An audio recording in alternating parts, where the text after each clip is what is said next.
برداشت کرنا سیکھو گے.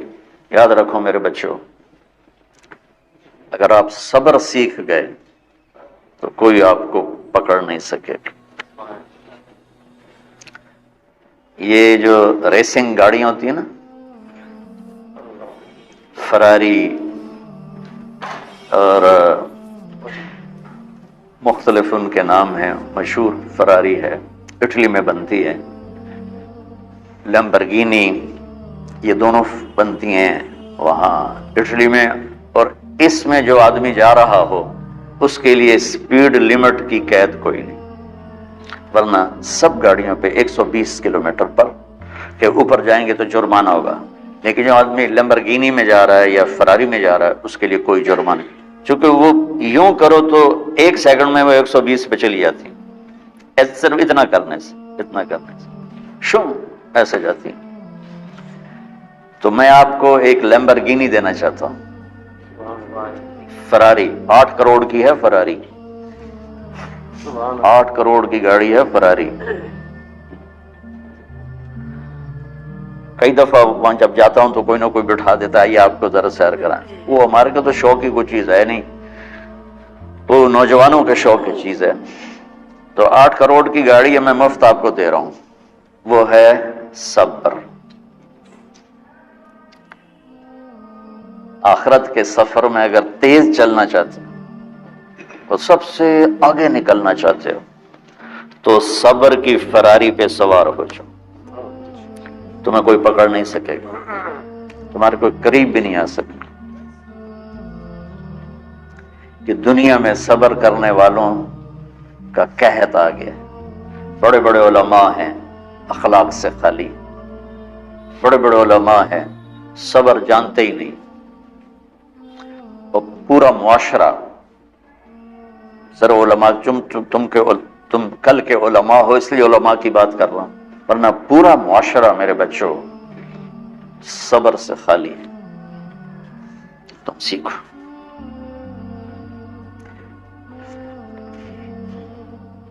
دیکھو میری ایک بات سنو، علم کی کمی ہو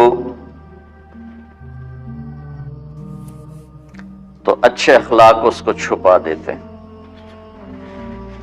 اخلاق کی کمی ہو تو بڑے سے بڑا علم بھی اسے چھپا نہیں سکتا. سارے عیب ہوں اور اخلاق اچھے ہوں تو اخلاق وہ چادر ہے جس میں سارے عیب چھپ جائیں گے. بس ساری صفتیں ہوں اور بد اخلاق ہو تو ہر صفت کو بد اخلاقی چھپا دے گی. میرے نبی نے نماز لمبی پڑھی، اللہ نے روک دیا، کہ نہیں چاہیے. ما انزلنا علیک القرآن لتشقی، مختصر نماز پڑھیں، درمیانی نماز پڑھیں.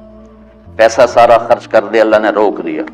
ولا تبسطها کل البسط، میرے نبی سارا خرچ نہ کرو، کچھ بچا کے بھی رکھو. تبلیغ میں اپنی جان کھپائی، اللہ نے اس سے بھی روک دیا. فلا تذهب نفسك علیہم حسرات، تبلیغ کرو خود نہ مر جاؤ. تبلیغ کتنا بڑا عمل ہے، اللہ نے کہا اعتدال. نماز کتنا بڑا عمل ہے، اللہ نے کہا درمیانہ ہاتھ رکھو. مال خرچ کرنا کتنا بڑا عمل ہے، اللہ نے کہا درمیانہ ہاتھ رکھو. جب میرے لیے میں نے اخلاق میں بلند پرواز دکھائی تو اللہ نے کہا شاباش انک لعلی خلق عظیم. میرا نبی میں آپ کو شاباش دیتا ہوں، آپ کے اخلاق بڑے عالی شان. یہ نہیں کہا کہ اتنے بھی ذرا تھوڑا آنکھ بھی کھائی کر کو کوڑا ہویا کر. تو تم مولوی بڑے غسیلے ہوتے ہو. تم میرے بچے بیٹھو نا اس لیے بات کر رہا ہوں. صبر نام کی شے ہی نہیں ہوتی.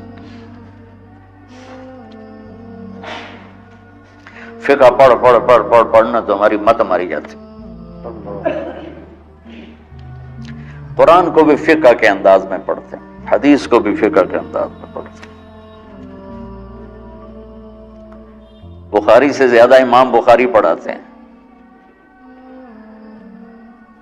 ترجمۃ الباب پہ اتنا وقت لگا دیتے ہیں کہ حدیث جو اصل چیز ہے اس کی طرف توجہ نہیں جاتی. امام بخاری کی کتاب کا مقدمہ کوئی نہیں، تو اس پر جب بخاری شروع ہوتی ہے تو ہفتہ اس پہ سبق چلتا ہے کہ امام بخاری نے مقدمہ کیوں نہیں لکھا، جی میں سارے مل کے آئے امام صاحب نے تو گلاں کی جان. میں اس کا اتنا آسان 1 منٹ میں اس سارے سبق کو ختم کر دیتا ہوں بخاری شریف کے، کہ دیکھو بھائی امام صاحب کا دل نہیں کیا مقدمہ لکھنے کو، اس لیے انہوں نے نہیں لکھا. گلوں ایک حدیث کے عنوان اور حدیث میں جوڑ نہیں تھا، تو شیخ رمزی بہت بڑے فاضل آدمی ہمارے فیصل آباد، میں نے کہا شیخ یہ جوڑ کوئی نہیں. کہ شیخ ھذا من اصعب ابواب البخاری، یہ بخاری شریف کے مشکل ترین ابواب میں سے.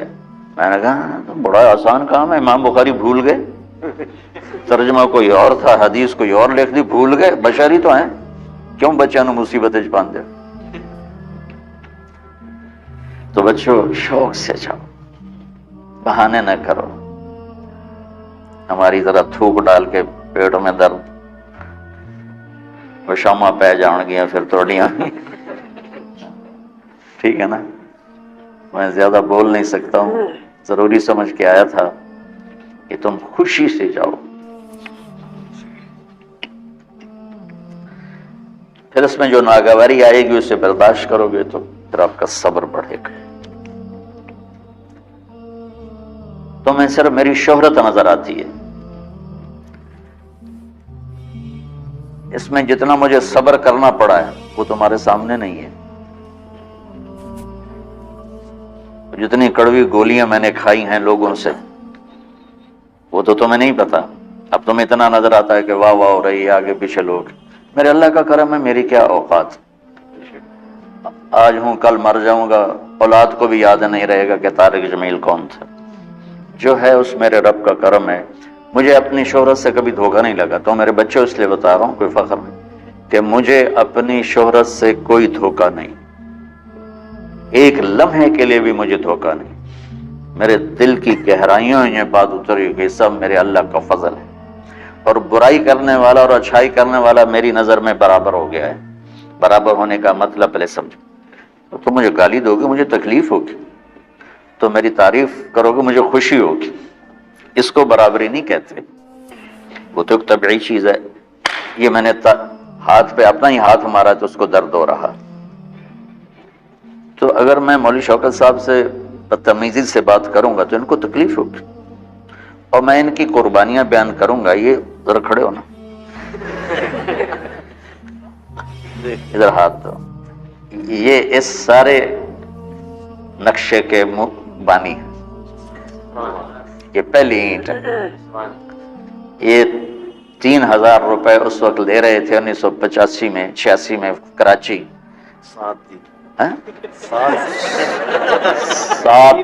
7,000 ان کی تنخواہ تھی، اور میں نے ان کو تلمبے میں بلایا 900 روپے مہینے پر. کتنا فرق ہے 7,000 اور 900 کا.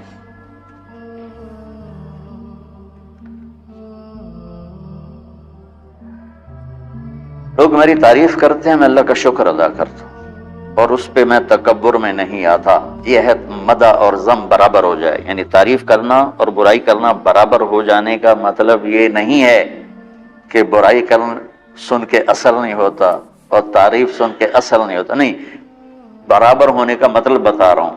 اس کی توفیق، تائید، رحمت اپنی اولاد کو بتا رہا ہوں. کوئی میری تعریف کرتا ہے میں اللہ کا شکر ادا کرتا ہوں اور اپنے آپ کو بھولتا نہیں. کوئی میری برائی کرتا ہے تو میرے دل میں اس کے لیے کوئی منفی جذبہ نہیں پیدا ہوتا. یہ ہے اچھائی برائی کو برابر کر دینا. کہ میرے اوپر مختلف الزام لگتے ہیں تو میں ان کو پی جاتا ہوں، اور اس طرح کا معاملہ کرنے والوں سے اپنے دل کو بالکل صاف رکھتا ہوں، بالکل صاف. اور میرا ان سے معاملہ اسی طرح ہوتا ہے جیسے آؤ جی، اپنی وجہ سے کبھی کسی سے قطع تعلق نہیں کرتا. تو بچوں، صبر بہت بڑی دولت. یہ تمہاری تبلیغی زندگی میں بھی کام آئے گی، علمی زندگی میں بھی کام آئے گا. جب تم گھر والے بنو گے، شادیاں ہوں گی، اس وقت یہ کام آئے گا. ٹھیک ہے، اب بہانہ تو نہیں کرو گے نا، خوشی سے جاؤ گے نا؟ چلو، السلام علیکم۔